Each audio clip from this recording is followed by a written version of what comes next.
Welcome back to a screenwriter's journey. It's day 28, and as you can see in the YouTube description or whatever, this baby is a whopper, 1 hour, and that's sped up 500%. So that's 5 hours of writing. Oh boy, let's see what we get done today. All right, I'm just catching up here.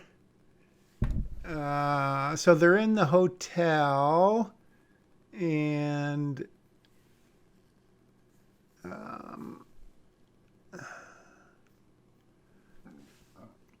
excuse me. I'm really still getting caught up here from yesterday. Bad boy, I should go back and look. So, all right, yeah. All right, so we're approaching Act 3. They find out about the airport, Fort Smith Regional Airport, which again, Fort Smith is kind of a smallish little big town, big little town. And keep your mind on that, because I'm not saying that might change, but that might change. But they're 17 minutes away. Holly says that she'll be there in 5. And now she drops the bomb on the bottom of page 83. If you look at that, do either of you remember what Larry was wearing? Okay. Do you understand that, audience slash person who's watching this on YouTube? Do you understand why she said that? You probably do. Gary and Abby are puzzled when they first hear it. Abby immediately replies, I do. Holly doesn't exactly answer. And I think this is one of those things where it's like, I don't really feel like it's being clever, being tricky, being obtuse. I mean, Holly is being obtuse to them. She's not going to come out right out and say it. But I would imagine this is something that the audience is putting together pretty quickly. Gary catches on first after Holly hangs up. I'm playing with the dialogue here because, again, there's nothing more boring than coming right out and saying something, unless you're writing a bad script. And I'm not saying I haven't. So Gary is not going to give anything away yet because he doesn't want to be wrong, but he has a pretty good idea of what's going on. I mean, who knows?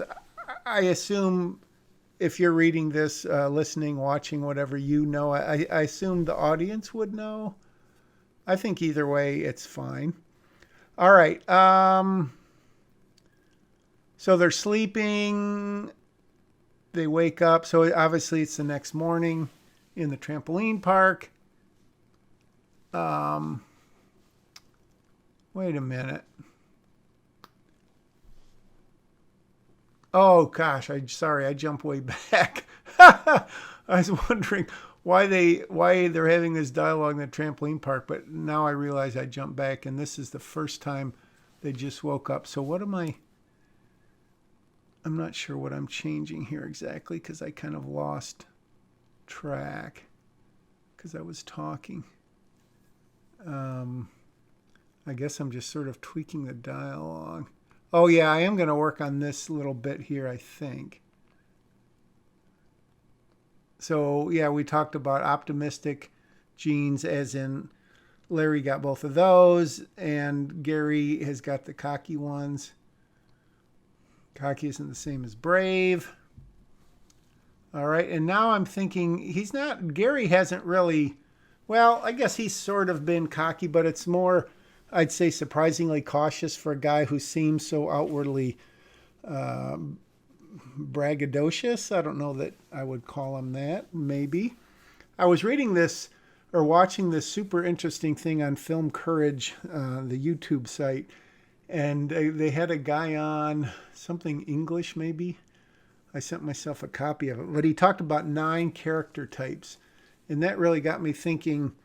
And they weren't always distinct. You had some blending in, but I was thinking that that would be super interesting to go through this script or any of my scripts or your scripts and see how you could assign them, because again, that's something that I think is, it's been hard for me. I don't know if it's hard for everyone, but giving people distinct voices, giving them distinct personalities. I mean, of course, you've got twins, identical twins, and the whole idea of this, not the whole idea of the script, is that they're identical, only skin deep. And as the case with ours, and I imagine almost all identical twins, I can't say that for sure, is that they're quite a bit different, and what leads them to their differences, whatever. But so now I'm tweaking this dialogue, and I got off on a little tangent there, but it's definitely worth checking out if you can find that on 9 character types or something like that. Maybe I'll leave a link in the description, but I wouldn't count on it. So optimistic versus cautious. And then Lexi isn't 100% sure what he's talking about, so Larry explains. And then I sort of like that you can only read part of it, but Lexi said maybe he made the right choice by being cautious, and Larry comes right back with, I'll stick with mine. Okay, the whole identical thing only goes so far, beauty only skin deep, and then Larry sort of makes light of it. And then I basically trying to come up with a way to get out of the scene, but when he says rugged good looks, he's saying that partially in jest, but obviously partially not, because that's kind of what he considers himself, maybe, and by extension, maybe Gary. But so, yes, it's hopefully revealing a little character, hopefully moving the story, but also kind of setting up maybe the end of the scene. And okay, so, and it's always a challenge when you end one scene and then the next scene is the same 2 people, because you think how much time has passed, unless it's obvious, day, night, or whatever. But in this case, maybe, 2 minutes, 3 minutes have passed. So how close to the end of one scene do you end it? And how close to the beginning of the next scene do you begin it? I guess what I'm trying to say. And again, the rule about entering a scene as late as possible and leaving it as soon as possible. Because you could, on any given scene, really, maybe not. I was going to say on any given scene, you could probably imagine 2 or 3 more lines of dialogue, like, I'll see if those rugged good looks are any match for my mad hoop skills. And then Larry would say, well, I bet they aren't. And then Lexi would say, well, I bet they are. Let's go find out. So that might be in real life how it ends. And just like at the beginning of the scene, you might hear the setup to the questions or the dialogue. But if you can jump right in and infer what's happened, but you don't have to say it, that's golden, because you can pack more information in and you can tighten up your screenplay. What's going on now? I've jumped ahead. I'm changing the little details of where they are. I'm just kind of envisioning these 3 sets of cars with agents. They're not literally surrounding, but there's 3 roads that lead off from this trampoline park, and that's where they're stationed. So I'm just playing around with that.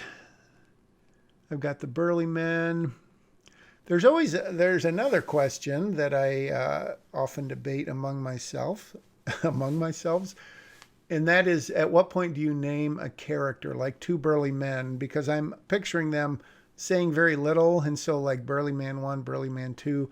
But if you get into a situation, typically I would say with 4 to 6 lines of dialogue or more, or obviously, if they're going to come back in the next scene or a subsequent scene, then I would give them a name.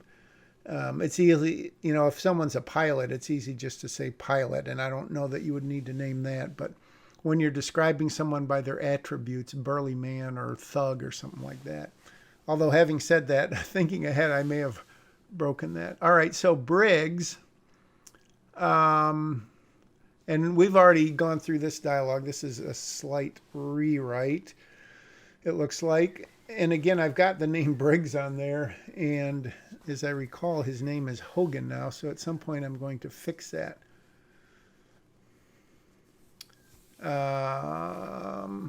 So again, talking about the U.S. Marshals instead of going in the FBI.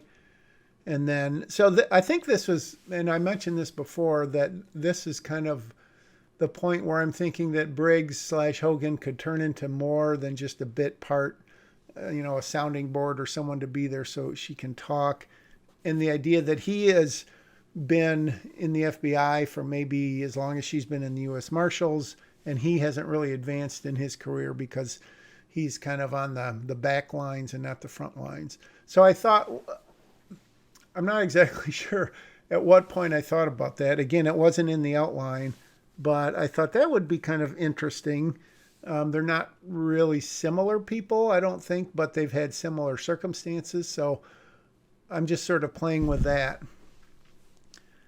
Okay. And now I've got, he says, Hogan, what's your 20? And Briggs answers. So obviously I've got to attend to that little discrepancy. All right. Pull up the feed. I need your... Okay, so Noble's whole thing with Holly is, well, at first she's, he's sort of ignoring her by talking to, I'm just going to call him Hogan because I know that's his name is going to end up being Hogan. But Holly is like, well, his passenger can hear you. And then I went back to that thing about the bullpen. I was trying to think of some sort of analogy where they don't, you're back in the game, you're on the bench, you're a bench warmer, you're a second stringer. So you'll see, I think, me playing with that whole idea of, instead of just saying what it is to make it a little more interesting. And so back to my original point, Noble is basically revealing that the whole reason Holly is there is to ID the kids when they leave because they've got the camera set up. And then as he tells her, if you do that, you'll have done your job without getting my uniform dirty, which I think kind of works in a couple of ways. Okay. And then Noble says, you're welcome. And maybe he really means it. Don't know. Okay, and then Briggs said something about bloodstains, which we'll see if that stays there. So we're back in the trampoline park. The two guys are coming, the two burly men are coming to get the three of them. Rachel is sort of wondering why it's just those two. The burly man ignores her and tells her, let's go. And we've been through this scene before, so not too much is changing. All right, so they kill him. They kill the three sets of agents. And again, I thought that would be, I don't know about fun, but different, unusual, whatever, just to have them, boom, they're gone, and there's not some big shootout. Because A, you're saving money. B, you're not going to do it better than a super big budget movie, which I don't see this being. And C, refer to A and B. Okay.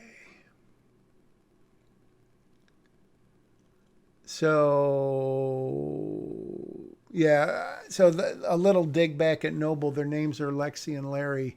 They're not just two kids.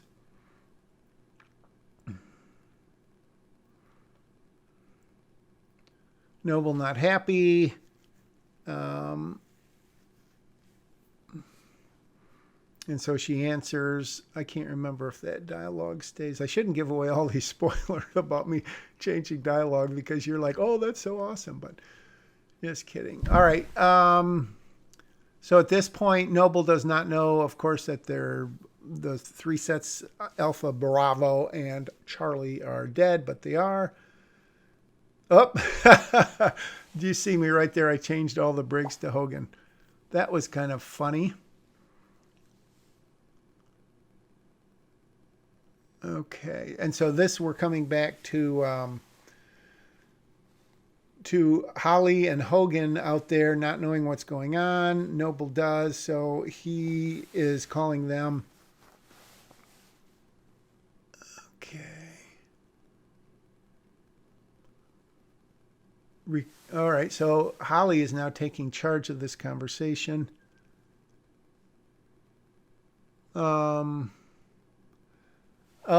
Sorry, Holly and Briggs. Why? I thought I just changed it to Hogan. Why isn't his name still Briggs? Anyways, they do know what's going on, and that's why Holly is doing the permission to engage before we lose them. Noble comes back. Air support's 10 minutes out. We're no minutes out, sir. With all due respect, you thought Salerno would only send 2 men to get the girl. So Holly is pulling no punches, and Noble is ignoring her and telling Hogan to basically get her out of here.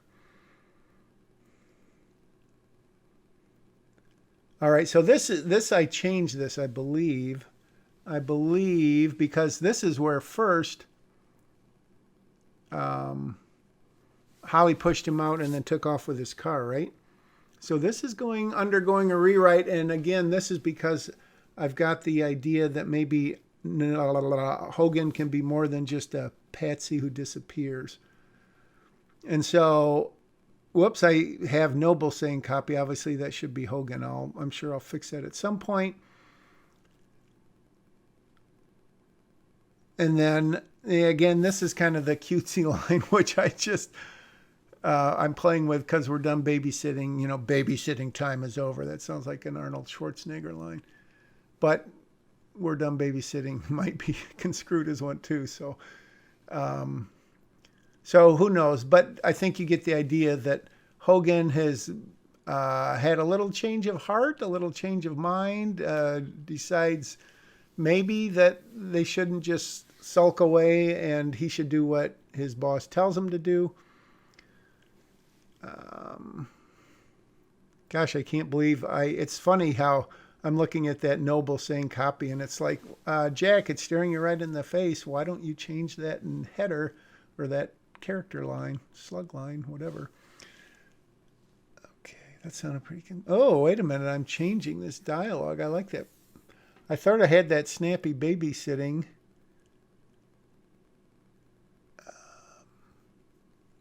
So Holly, they saw them and they know roughly which way the van went.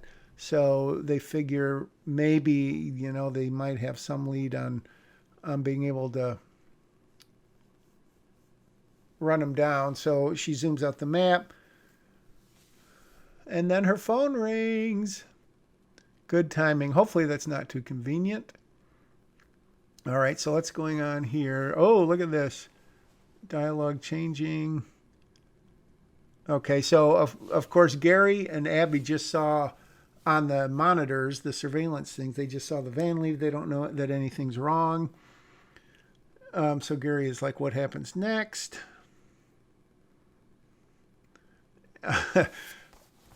So he's asking that, basically to Holly, but since Paul's there, or since Hogan's there, Holly doesn't want him to say anything, so she gives him the stay quiet gesture. Again, you wonder sometimes how to write that in description. Does, she puts up a shushing finger, she puts a finger to her lips, she puts her hand up, like don't talk or something. So those are things that usually for me, it boils down to what's the fastest way I can say it that gets the idea across visually, because really that's what the action/description is for in a screenplay, right? It's for visuals. It's not to reveal character. It's not to give backstory on a character when you first meet them and tell them, their innermost secrets. Because again, to me, that's just cheating, because the audience doesn't know that unless you're going to have a voiceover come on and say, this person is super mysterious and they have a dark past, which will be revealed over the course of this screenplay. All right. So now we're back to where we started. We're back to the future, Marty. Do either of you remember what Larry was wearing? All right, so I'm just kind of going over this dialogue, and I'm as always figuring out the most concise and clear way to say it, and B, coming up with something that hasn't been spoken before of in a million other movies, which I know I've talked about that before, but it's interesting with all the, thousands and thousands of movies and thousands and thousands and thousands of TV shows in the last, fill in the blank, how many years, you kind of think that every line of dialogue has been spoken. I mean, there's only so many words. You can only put them together so many ways. And so it's not like, A, you're going to write a unique line, and B, you're going to be expected to write all unique dialogue. But having said that, that's what we strive to do, I think. All right. Now, Holly, to play a little game. Yeah, I don't like that. I liked it better. I don't like that at all. I liked whatever I had better, but maybe that will change.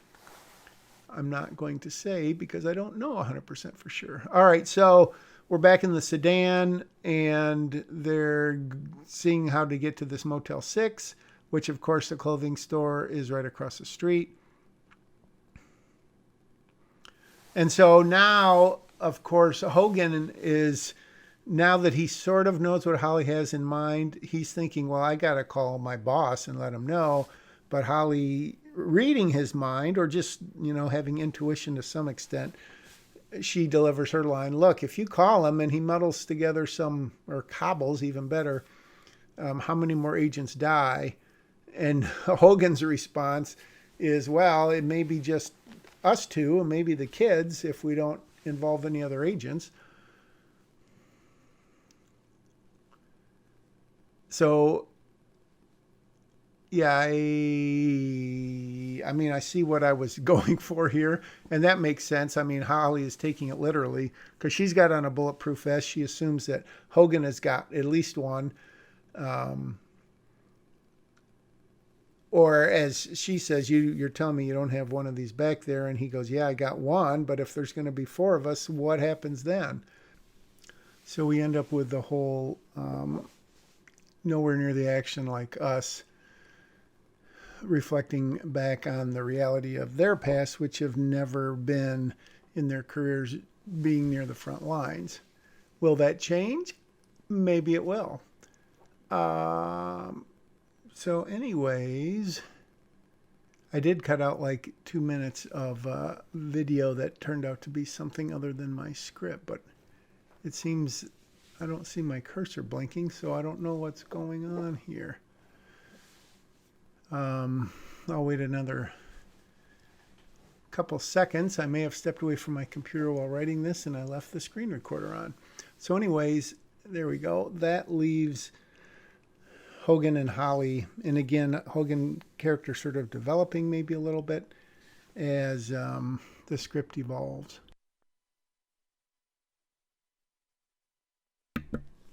Meanwhile, back in the cabin, Paul has been trying to get a hold of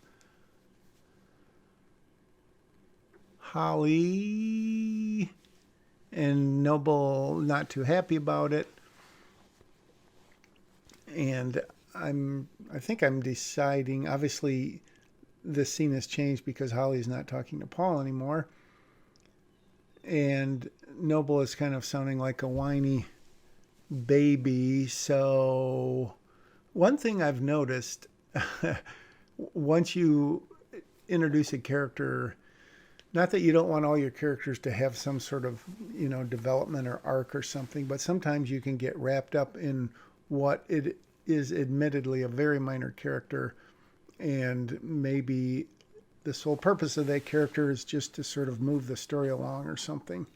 And I don't think I realized it at the time, but I'm realizing it in retrospect, is that this Noble character is probably getting more screen time than he needs. Obviously, he's kind of a stock character to some extent, filling a role, whereas Paul, well, he has a little arc. I'm trying to think, not that I'm not comparing, but if you think of a mentor role like Obi-Wan Kenobi, he didn't really have a character arc in his short time.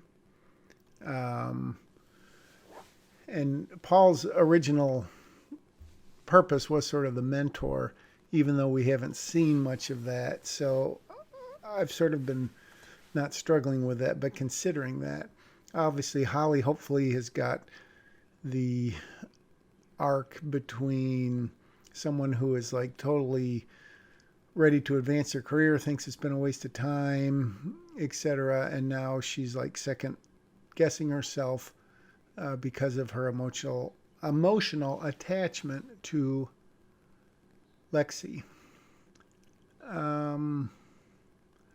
So really, Paul and Noble right now are just kind of, figuring out what's going next. And I'm doing the same thing, obviously, spending a little bit of time on this scene, remembering that this is sped up 500%. So if I spent a minute on it, that really meant I spent 5 minutes. And now I'm going back into similes and metaphors. And sometimes when you start overwriting dialogue, I think you're just working hard to get out of the scene. And I think at some point I'm going to realize that this probably, again, isn't Germanic. What's that word? It's not essential to the story. And then I did remember that I had mentioned that that Rachel had a tracker on. And of course, we know that she turned it off. And Paul is answering his own question. That's not a mistake there. Noble never answers, so Paul assumes, oh my gosh, she turned it off. So now we know, who is she really working for or with? Probably not the FBI.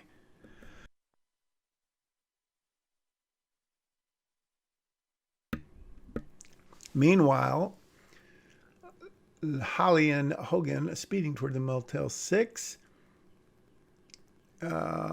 Paul, there's also a lot of dialogue going on over the phone, which you really can't help these days. Someone mentioned in a movie that he watched, The Key, let's face it, my movie that's on Amazon Prime, you can go watch.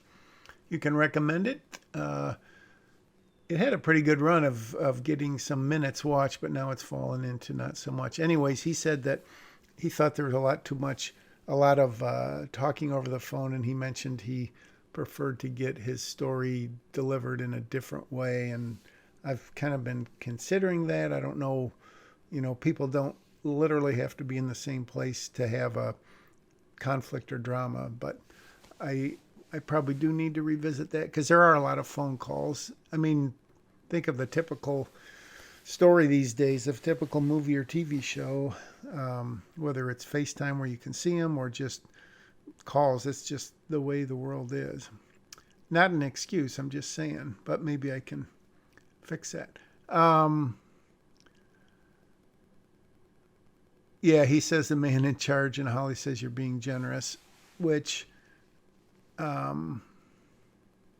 I kind of like that line. Not sure that it's going to stick because it's one of those, flippant kind of things. And I'm trying to make Holly not super flippant. Obviously want her to be likable. She has her flaws, as we all do, as all good characters do.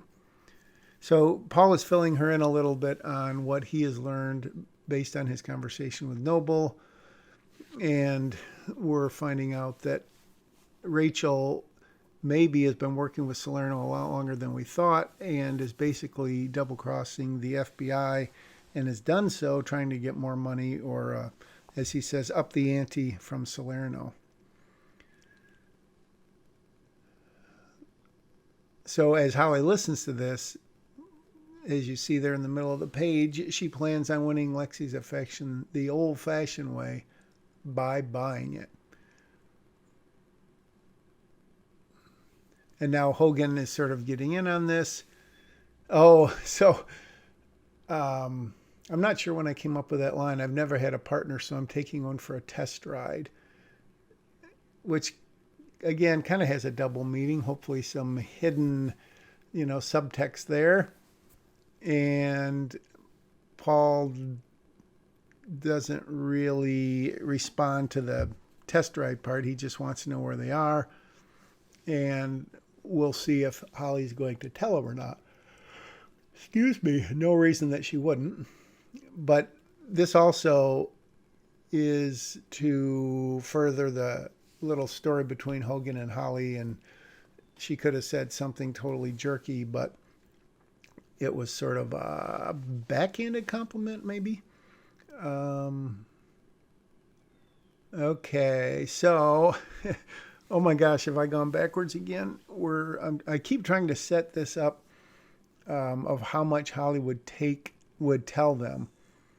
And again, this is considering the audience also. Is the audience catching on? Does she know why Holly wants him to go and get these clothes? So now we're back. Gary, I'm sure with some history of it, he has that, you know who else thinks it's cute to dress, when twins dress alike? No one. But at this point, it's obvious from Gary's and Abby's conversation that they don't really know what Holly has in mind. They come out, Holly's there. Wow, I hardly ever use that little outliner thing. Wow, I wonder why I'm using that. Huh, I must be checking for something. Oh, going back to make sure all the Briggses are gone.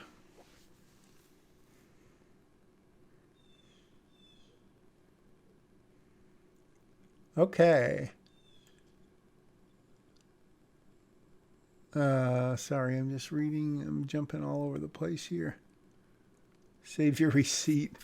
Yeah, I don't think that line's going to stay. All right. So I don't know what prompted me to go back and clean up this dialogue. But it's funny, once you start doing it, it's like, well, I got to start cleaning up more and more. And hopefully it's cleaning up. Maybe I've mentioned that before. There's nothing more depressing than changing something, coming back the next day and saying, oh, wow, what I had before was better. Which, of course, I always save a dated copy, so I've always got it to go back. But I think, as I've also mentioned before, I would say very, very rarely do I go back and put something in that I had before, unless it was an obvious mistake or I changed the script logic or the story or something and I need something else to happen or what happened before. Oh my gosh, are you kidding me? I don't know what I did. I guess I went back to change something back there. Maybe the little girl or something. I don't know. Then, so I'm right at this point, as silly as it sounds, I'm trying to figure out what they're driving or what they're being driven in. Lexi, half jokingly, wants to know, well, as she says, can we expect our phones back anytime soon? AKA, are you really bad guys? What's going on here? And then Rachel is reminding her that they just have to basically behave and play along. You see below this, ooh, interesting. So below this are my outlines, my very rough kind of beats outline. So this, again, is virgin writing, so to speak. This is always kind of the fun / scary part because you think you know where the story's going. I mean, at this point, I think I had an ending in mind that I had really planned out from the beginning.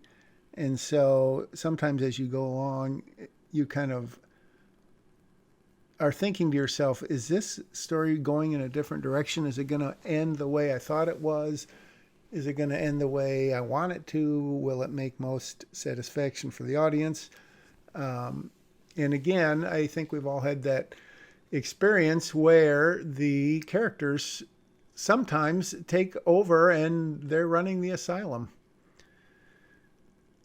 All right, where am I here? Can we expect our phones back anytime The part about the... Okay, so now Larry is trying to play Rachel off the burly men or vice versa, trying to stir up trouble to see where it leads, where he says the part about the FBI saving us before these... whatever he was going to say. I just... Okay, so now I'm giving them a 1 and a 2 so I can keep them separate. This may lead to actually naming them as I spoke about earlier. Okay. So now Larry is trying to sow seeds of doubt, confusion, whatever, with the burly men, who in turn are going to wonder if Rachel is playing them and by extension playing Salerno, etc. Sorry. If you can't keep this punk happy, I'd be quiet. If you can't keep this punk quiet, I'd be happy too. Don't know if that's an original line, but I kind of like that. And then Lexi comes right back with the fact that Grandpa Salerno, as she refers to him, would not appreciate Larry getting beat up. But still Larry gets punched in the gut. Whatever you're hiding under your coats won't make it through security. Oh my gosh. Okay, yeah, so this is, again, first time through the script. Not saying that this is going to change substantially in the next draft, but maybe it will. Because Fort Smith Regional Airport is an actual airport. Obviously, it's got security. Although they're going to the General Aviation, which is like a private company, so they wouldn't really go through security. And at some point, I think I'm going to realize that Larry would not deliver that line because he may know that there is no security per se under this situation. Parson parking lot arrived at the airport for order. Yeah. 10 minutes behind. So whoever is coming, is it someone in a plane? Is it someone whatever? 10 minutes behind schedule. And then, so Burly Man 1 is telling his... Oh, excuse me. It's not that late at night. It's not even 9 o'clock. Telling his partner to take him inside. And this was a little bit forced because I wanted to split up the two guys for reasons that will become apparent later. And he says, I'll move the vehicle just in case, which I think in retrospect, I don't know about at the time, but it's kind of a weak excuse. I mean, what does that mean, just in case what? I think my logic was, if and when someone else shows up, if they see the car there, if it's someone like from the FBI or whoever had cameras on the trampoline park, then they would know they were parked there. And so I believe that's my logic behind that line of the reasoning why he would move the vehicle. All right, so Rachel feeling a little guilty there, looks on the eastern sky, obviously where the plane is coming, but then follows the others inside. So she's sort of a heartless, not super nice, but you can tell that kind of in the same way that Holly felt bad about what she was doing, leaving, Rachel feels bad about what she, I think, considers was forced upon her, trying to make something to, I don't even know if it's make Lexi like her or just respect her or, as opposed to getting out of jail and just looking like a total loser. So she's done this for her daughter, but not necessarily in the right, morally correct way. Okay, so up the road, we've got Hogan and company. Hogan and Holly. They've got one of those monoculars,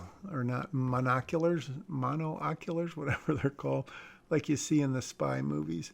And one of them's checking to see, Hogan's checking to see what's going on. And then Holly is deduced that if Salerno had already been there, they would have driven up right to the plane so they could all jump in. So Holly tells him that they're going to stop here and sort of surveil them. Okay, so when Holly says, "Have you decided yet?" I don't know that I set this up in the previous scene where she posed the question to him, basically being, if you haven't figured it out, that she wants him to be a decoy, which is why he's dressed now like Larry, and wants him to be a decoy to get the guards' attention off of them so they can pull some sort of rescue. Obviously, looking that we're in page 88, we're into Act 3.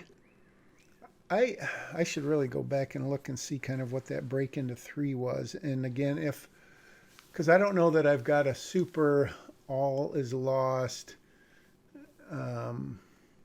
Dark Night of the Dark Soul, where Holly is like really down.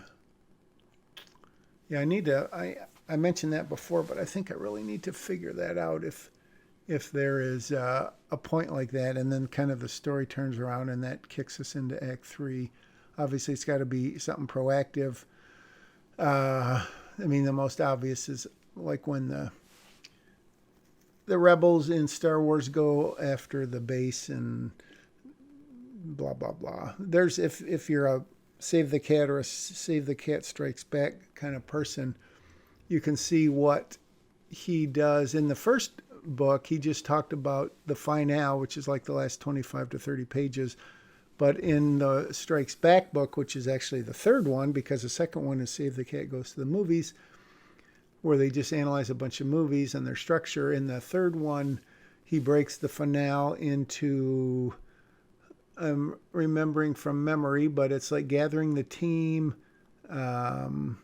storming the castle, Hightower surprise, as he calls it, which is when the tables turn, dig down deep, and then executing the new plan. It's something like that. So basically, you get everyone together, which in this case, I mean, literally, we've got Abby, Gary, Hogan, and Holly, which I guess is sort of a team. They're all going to have their part to play to some extent. And so they're going to storm the castle, a.k.a. the airport, or at least the locker, the hangar where these guys are. And then the Hightower surprise, something's got to go wrong. It can't go smoothly every time. And then they've got to regroup and then execute the new plan. So as I'm saying that and knowing what I've already written, because again, this commentary is about 6 weeks after the fact, I don't know that I have all those elements. Anyways, getting back to this scene, Holly is making sure that Rachel didn't see either of them and, in fact, doesn't know about them. As long as they didn't say anything. Larry Nelta. Yeah, then Gary's line, Larry never tells anyone he has a twin unless there's a reason to. Let's hope they didn't give him one, which I don't know what circumstances there would be where Larry's like, oh, by the way, I've got a twin. So I think that they think that they're pretty safe. So Holly's instructing him. And while I was talking on that tangent, there was the thing about Gary wondering if he could wear a bulletproof vest. And I believe Holly told him that he couldn't, because then it would be obvious that, especially even wearing one under a shirt, obviously he would look bulkier or something. Run like hell, that's the only part of your plan I like. I enjoyed that when I first wrote it, and I still do now. I don't know that it made it in there. But, he has got some story of redemption, certainly, if he pulls off whatever he's going to pull off and doesn't chicken out. And I think that's kind of his mini arc. Okay, so Gary gets out.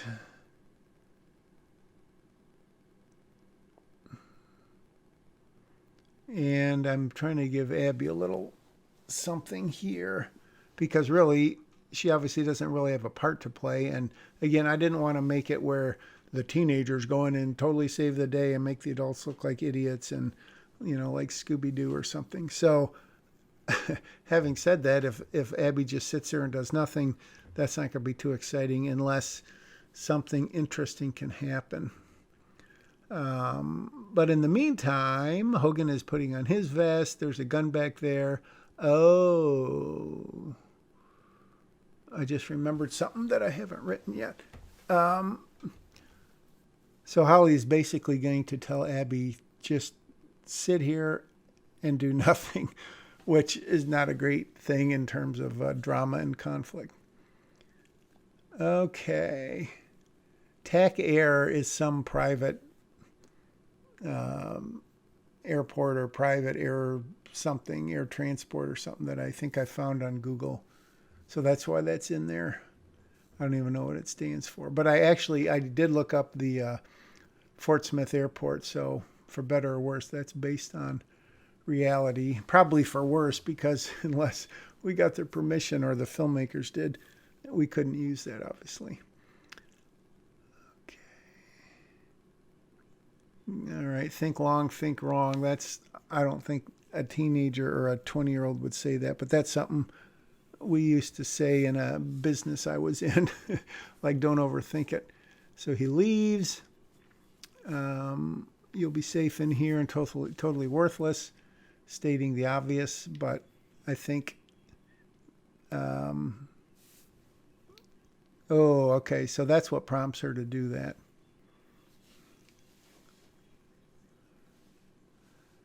So now Abby, not wanting to sound like a total novice, ends up sounding like one. All right, so Holly's going to give her, I think, a quick lesson in how to fire a gun, which I think we know enough about about Abby to know that she probably never has, she probably never will. She wants nothing to do with them, as the majority of people don't. Maybe that's not really true, but. So I went on and looked up what kind of gun it might be on my other screen, or I paused the recording or something. So it's a good old Glock, it looks like.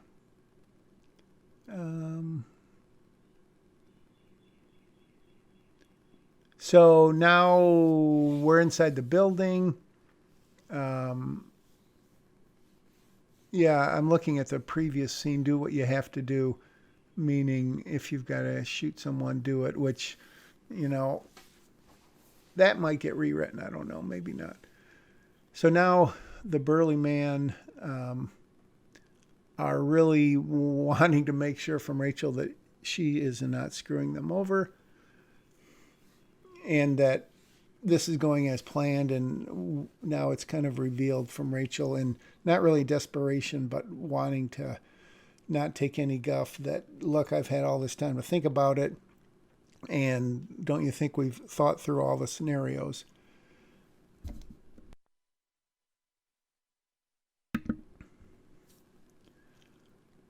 So I'm playing with that dialogue. Okay, so Lexi hears that 5 years, and I couldn't take the chance of telling me the truth, which is kind of a misunderstanding.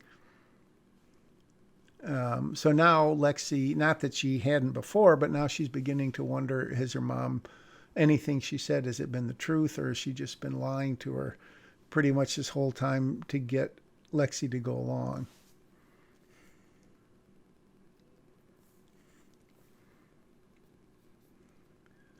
And of course, the more than you'll ever need, what is it? Han Solo says, I can imagine quite a bit. That's not the exact line, obviously, but every time I write something like that, I'm tempted to use that, but I never do, of course. So, again, Rachel and Lexi are sort of going at it. Obviously, Rachel's whole plan to shower her daughter with material gifts in exchange for her respect, let alone love or admiration, is not really, from the get-go, it hasn't really paid off. Twisted way of making me proud of you, which it really kind of is. sickens her, so she turns away. All right, so now Rachel is kind of throwing a pity party for herself. And I know I think this is like first time virgin writing, so it's getting kind of late in the script really to explore more of their relationship. Or it's not really their relationship, but it's more like Rachel's backstory and what's brought her to this point. But I think, well, I don't know. I think it's to some extent, it's a reasonable argument. She kind of found herself in a bad place and did what she had to do. Lexi obviously doesn't see it that way, but Rachel is still kind of standing strong when, she says, put food on the table, clothes on your back, etc. But then what the ultimate question is, of course, is what Lexi says is, how do you let yourself get to a place where the only way you can do that is by what? This time, Rachel slaps her. Lexi, in her state, literally, she feels it, but figuratively, it doesn't really bother her because she is, her mind is elsewhere. She's talking to Larry. And when she says, what I bet my life on, she's literally meaning it at this point. And now, again, going back to what Larry was sort of doing, Lexi is, even though she's talking to Rachel, she's making it clear that she doesn't think that Rachel has told anyone the truth and maybe has paid off someone to prove, as she says in quotes, that I'm a Salerno. If this was the case, then the Burley men and ultimately Salerno would not be happy. Not happy at all.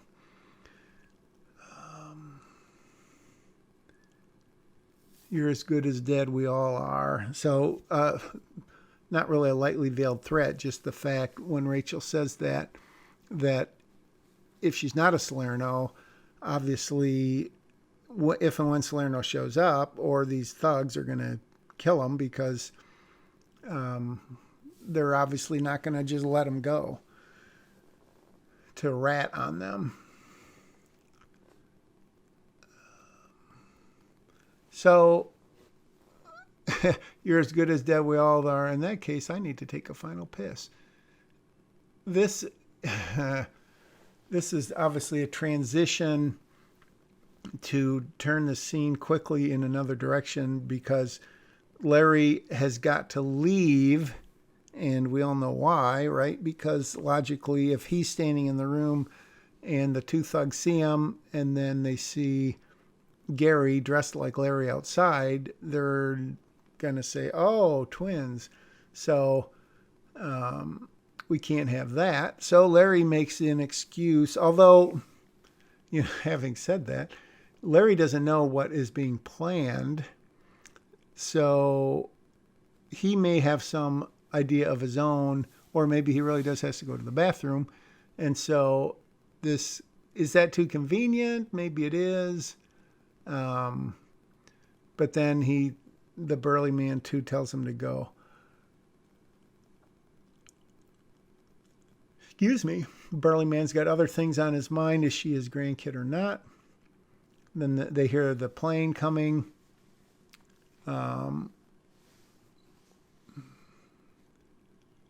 Burley man dialogue changing. Your mom's right about that. That refers back to that line, you're as good as dead, we all are.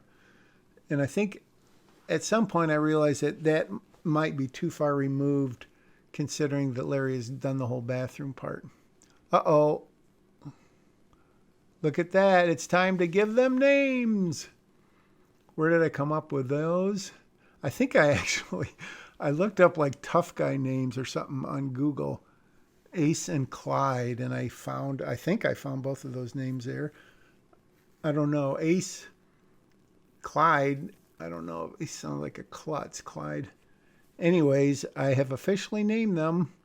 As I mentioned earlier, you get to the point where you've got to name them just because it saves space, believe it or not, of saying the thug or thug one, thug two instead of just a name. But also, it obviously gives them a personality. Ace is the place. No, you think of Ace and you picture someone, you think of Clyde and you picture someone, especially after you've given their description as kind of burly, tough guys or whatever. Anyways, so Clyde, who is formerly Burly Man 1, has said, your mom's right, but I think that dialogue is too far divorced from what it is addressing, so I may have to switch that. But they hear the plane coming, our ride's here. Trust but verify. So she has got in her handbag another small sample that she is going to give to Salerno so he can do his own testing. And as I said, trust but verify. Okay, it's about time. He turns his attention. All right, so now here's Gary dressed to look like Larry, races out from behind the building, heading off down the road. Ace sees him, and, you know, he's, well, as identical as they are, even at 20 feet, even, you know, even at normal 6 foot or whatever distance, people would not be able to tell them apart. And so if he's 20, 30, 40, 50 feet away, Ace is certainly not going to know that it's not Larry. He's got a little Bluetooth on. He yells into it, how did he get loose? Clyde doesn't know what he's talking about. Ace tells him, when did I write this stuff? I don't remember seeing me write this. And I thought I was, interesting. Anyways, so they're, you know, they found out, they think that Larry is gone, and so they need to kill him. So Ace, again, it looks like I've left the computer here. So Ace has got a rifle. He's getting Gary in his sights. I'm one step ahead of you, meaning I'm going to kill him. And I may have already stopped writing for the day because I see no activity on the computer. So anyways, I'm assuming not, and the screen's going to go black in a minute here because I think I'm about done writing. So quite a bit of writing today, quite a bit of new writing. I'm not sure where I started. On page 82. I know I went back a lot, so maybe I wrote 8-10 pages, if in fact I did. Of course, the first time through, it's going to be rough. You're going to come back and not like what you wrote. Sometimes you're going to love it. Sometimes you're going to be so in love with it that you know you're going to have to change it, because they always say you've got to find your favorite lines of dialogue and take them out because they may stick out like a sore thumb. So, yeah, I think that ends the writing for the day. Maybe I'll just end the commentary because it's apparent I'm not writing anymore. I must have left my computer. Thanks again for tuning in. It kind of rhymes. Thanks again for tuning in. Not really. Day 28 is in the can. It was a big, long day. Thanks for sticking with me. Tell everyone about it. Oh, wait a minute. Bang. Oh, this is very critical. Sorry. There is a bang, but it's not him shooting. It's the rifle flying out of his hands. He turns, bang, he screams out, grabs his shoulder, sees blood. So he's been shot. He has been shot. Wow, I wrote more today than I thought. But we don't know by who. He hits the deck as in he falls down, or maybe he just drops down. And then we're back inside this building. The echo of the gunshots dying away. Clyde obviously wonders what's going on. The first thing he sees is Ace writhing in pain. Bang, he gets shot, bullet hole in his side, crashes to the door. So they are under attack. And Rachel doesn't know who was shooting. Oh my gosh. I can't believe I ended it in such a thrilling place. Rachel doesn't know who's shooting, so she grabs Lexi. Let's go. Larry's in the bathroom.